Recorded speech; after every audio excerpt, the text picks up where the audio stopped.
اگر محمد کے گھر والوں سے اہل بیت سے محبت رافضیت ہے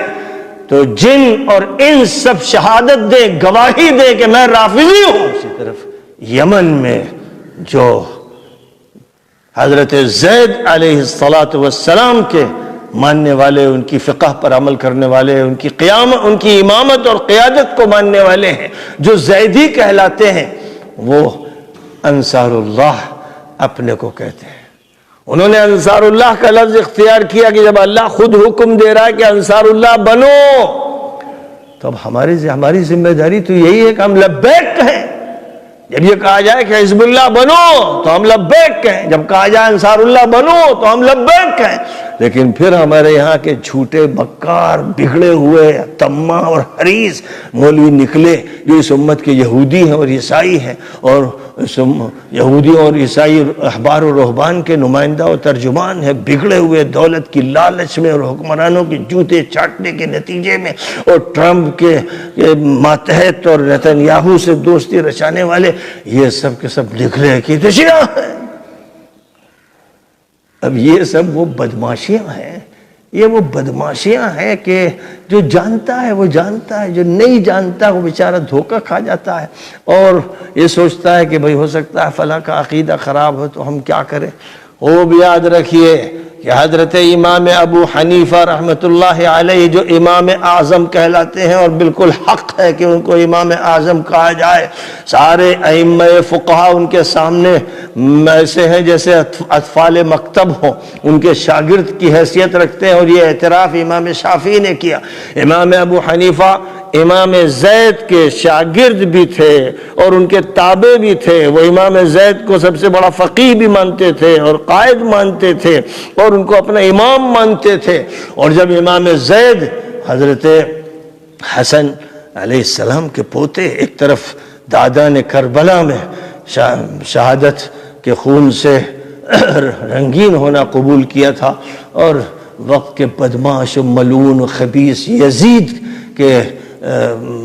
خلاف انہوں نے اعلان کیا تھا، حق کا اعلان کیا تھا۔ امت کے جو منافق تھے، جو بدماش تھے، جو مجرم تھے، حزب الشیطان کی پارٹی کے جو ممبران تھے، انہوں نے ساتھ نہیں دیا۔ یہ ان کا جرم ہے جو جس کی تاریخ یاد رکھی جائے گی۔ تو حضرت امام ابو حنیفہ رحمۃ اللہ علیہ حضرت حسین کے پوتے حضرت زید ابن علی ابن حسین کے خروج کے سلسلے میں جب بنی امیہ کے خلاف وہ نکلے تو حضرت ابو حنیفہ نے فرمایا کہ اس وقت حضرت زید کا خروج بنی امیہ کے خلاف ایسا ہی ہے جیسے حضرت محمد مصطفیٰ صلی اللہ علیہ وسلم کا خروج بدر کے موقع پر مکے کے کفار کے خلاف تھا۔ یہ ہے حضرت امام ابو حنیفہ کا زندہ و تابندہ جملہ، یہ ہے ان کا موقف۔ اور انہوں نے 10,000 دینار کی رقم حضرت زید کی خدمت میں کسی طرح بھجوائی خفیہ طور پر کہ حکومت بنی امیہ کو پتہ نہ چلے کہ میں آپ کے ساتھ ہوں، میں آپ کی مدد کرنا چاہتا ہوں، میں کچھ ایسے مسائل میں اور امانتوں کے سلسلے میں گھرا ہوا ہوں کہ آپ کے ساتھ لشکر میں شامل نہیں ہو پا رہا ہوں، لیکن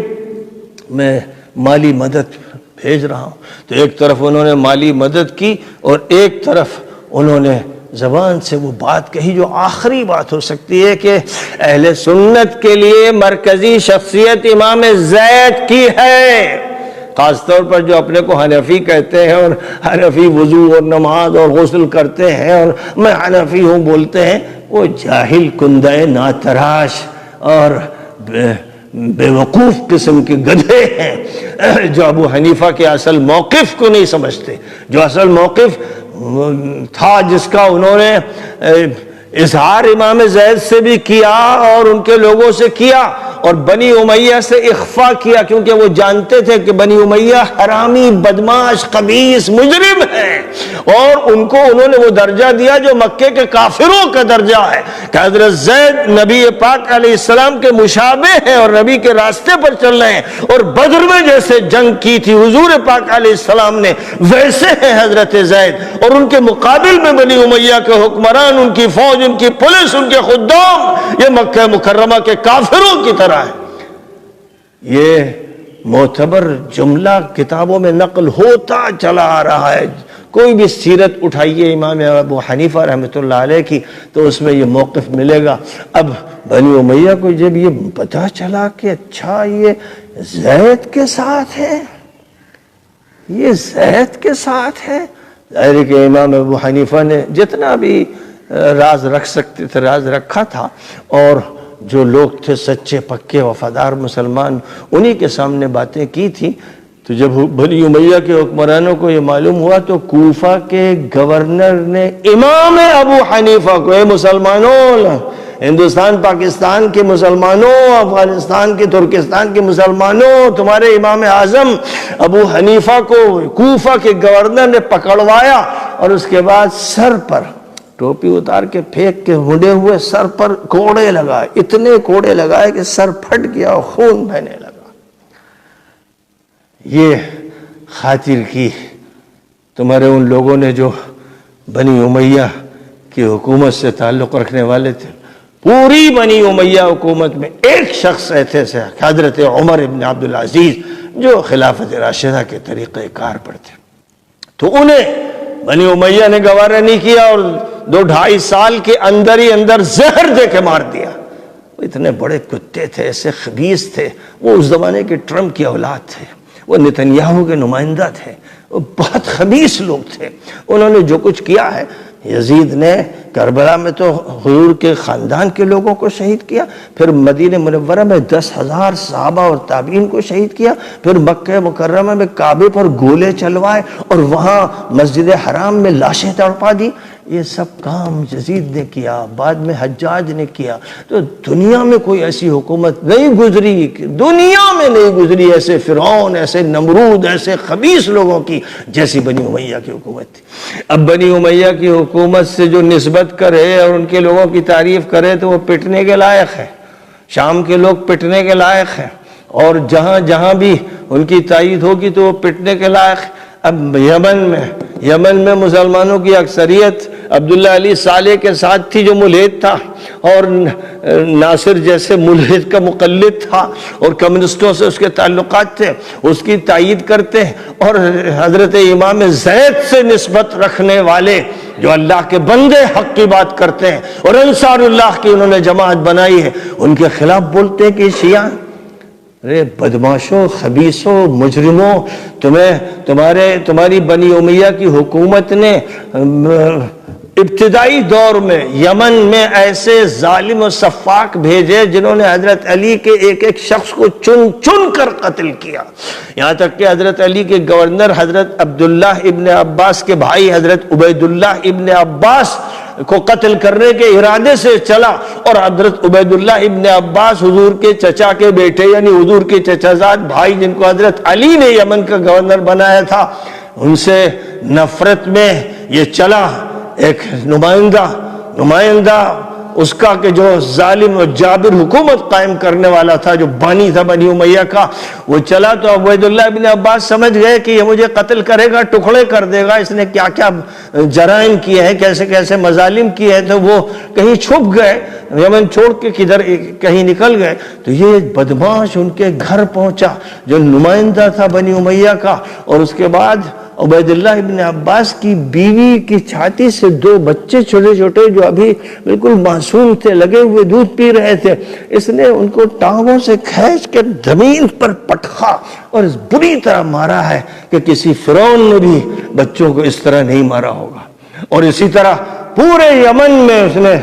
منادی کرا دی کہ کوئی بھی علی کا ساتھی ہو تو اس کو بخشا نہیں جائے گا، جس کا تعلق علی سے ہوگا اس کے ٹکڑے کر دیے جائیں گے، اس کا خاتمہ کر دیا جائے گا۔ یہ وہ فضا تھی جو بنی امیہ کے حرامیوں نے قائم کی تھی، پورے ملک میں کی تھی، پوری دنیا میں اور یمن میں یہ سارا عمل کیا تھا، اور یہ عمل چلتا رہا 1 صدی 2 صدی اور دیگر صدیوں میں، کہ حضرت امام شافعی رحمۃ اللہ علیہ جو اہل بیت سے محبت کرتے تھے ان کو گرفتار کیا گیا یمن میں، اور ان کے پیروں میں بیڑیاں ڈال دی گئیں اور ہتھکڑیاں ہاتھ میں ڈال دی گئیں، پھر یمن سے ان کو اونٹ پہ بٹھا کر لے کے چلے، یہ بنی امیہ کی بنی عباس کی پولیس لے کے چلی، اور بغداد تک اسی حالت میں ان کو لے جایا گیا۔ جرم کیا تھا؟ علی سے نسبت، اہل بیت سے محبت اور تعلق۔ اور امام شافعی رحمۃ اللہ علیہ نے بہرحال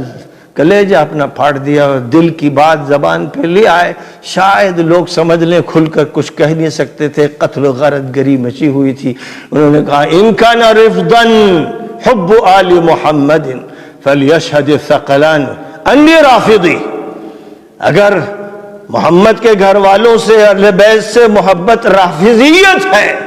تو جن اور انس سب شہادت دیں, گواہی دیں کہ میں رافضی ہوں. اگر ایسا ہے تو یہ ہے. تو یمن کے انصار اللہ ان کو کیسے بخشیں کہ جو ان قاتلوں اور سفاکوں کا آج بھی نام لے رہے ہیں, بدماش خبیث توبہ نہیں کرتے, آج بھی ان کا نام لے رہے ہیں. تو جو بھی ان سے وابستہ ہے, تو فوج میں جس طرح پولیس بھی ہوتی ہے اور ہر طرح کے ہرکارے ہوتے ہیں, خدام ہوتے ہیں, جب لڑائی ہوتی ہے تو کوئی بخشا نہیں جاتا, ایسے ہی جو آج بھی ان کے ساتھ وابستہ ہیں وہ اس لائق ہیں کہ ان کا تصفیہ کیا جائے یا وہ توبہ کریں. وہ توبہ کریں کہ بنی امیہ سے کے تعلق سے میں توبہ کرتا ہوں. اور دمشق میں جو اموی کے نام سے مسجد ہے اس کو مسجد نبوی, مسجد محمدی اور مسجد علوی, کوئی اور نام اس کا رکھا جائے گا, کیونکہ بنی امیہ کی طرف نسبت نہ ہو کسی چیز کی. وہ اتنے بدماش تھے جنہوں نے صحابہ کا قتل کیا, تابعین کا قتل کیا, تبع تابعین کا کیا, پوری امت کو بری طرح مارا. صرف ان کا ایک گورنر حجاج, اس نے 1,20,000 صحابہ و تابعین کو مارا, ایک گورنر. تو بہرحال حضرت زید سے جو نسبت رکھتے ہیں وہ امام ابو حنیفہ کے استاد ہیں, اور امام ابو حنیفہ حضرت زید کے شاگرد, حضرت زید کے مرید, حضرت زید کے عاشق, حضرت زید کے دیوانے. اور حضرت زید ہی کی جو محبت اور ان سے تعلق تھا اس کی وجہ سے ان کے سر پر اتنے کوڑے مارے گئے کہ سر پھٹ گیا. اور پھر بعد میں چھپ کر حضرت امام ابو حنیفہ نے ہجرت کی, کوفے سے چلے گئے اور مکہ مکرمہ میں رہے, 6 سال رہے. اس لیے رہے کہ اس بدماش اور مجرم حکومت سے جتنا دور رہ سکو, اور حرم میں تو نہیں چھیڑیں گے. تو یہ ساری حقیقتیں ہیں جو بتائی نہیں جاتی. یعنی حیرت ہوتی, حیرت کتنے بے غیرت ہیں. یہ حنفی ملا بھی بے غیرت, اور عام مسلمان اور جو اپنے کو اہل سنت کہتے ہیں, ارے بدماشو اپنے کو زیدی کہتے تو شاید تمہاری بخشش ہو جاتی. اگر تم نسبت کرتے حضرت حسین کی طرف, حضرت حسن کی طرف, حضرت زید کی طرف اور ائمہ کی طرف تم نسبت کرتے تو شاید اسی میں تمہارا بیڑا پار ہو جاتا. لیکن تم ان کے دشمنوں سے نسبت کرتے ہو, ان کا دفاع کرتے ہو, ان کے حق میں کتاب لکھتے ہو, ان کے حق میں تقریریں کرتے ہو, ان کے حق میں فتوے دیتے ہو, تو تم تباہ ہو کر رہو گے. دیر سویر تمہیں تباہ ہونا ہے. مجھے ڈر اسی کا ہے کہ یہی حرکت ہے جس کی بنیاد پر دیوبند بھی ختم ہو جائے گا, اس کے ادارے بھی ختم ہو جائیں گے, اور اس کا اتباع کرنے والے جو دوسرے ادارے ہیں وہ بھی ختم ہو جائیں گے. سب کے وقت طے ہیں. شام میں 12 لاکھ شہید کیے گئے, عراق میں 15 لاکھ شہید کیے گئے, یمن میں لاکھوں انسانوں کو نقصان پہنچایا گیا, لبنان میں تباہیاں مچائی گئیں. یہ سب کچھ انہی لوگوں نے کیا جو بنی امیہ کے ماننے والے ہیں اور جو اس وقت کے ظالم بادشاہوں کو تسلیم کرنے والے ہیں. ان کا یہ انجام ہوا. اللہ تعالیٰ جب چاہتا ہے جس کا جو اندام طے کرتا ہے. آئندہ بھی خوب یاد رکھو, میری باتیں نوٹ کر لو کہ ہندوستان میں اگر غیر مسلموں کی طرف سے یہ طے ہوگا کہ تصفیہ کیا جائے, استعمال کر لے جس کے خلاف, ڈر یہی ہے کہ جو بنی امیہ کے ساتھ کھڑے ہوئے ہیں اور ان کے مجرموں کا ساتھ دے رہے ہیں, ان کا دفاع کر رہے ہیں, آج بھی انہوں نے دین کو اسی طرح پیش کر رکھا ہے اور اہل بیت کا حق مار رہے ہیں اور ڈنڈی مار رہے ہیں, اور بے غیرت اور بے شرم نبی کے سامنے کس طرح حاضر ہوں گے اس کا بھی انہیں لحاظ نہیں ہے. انہی کا انجام سب سے پہلے بہت خراب ہوگا. اللہ تعالیٰ سب کی حفاظت فرمائے. آخر دعوانا ان الحمد للہ رب العالمین.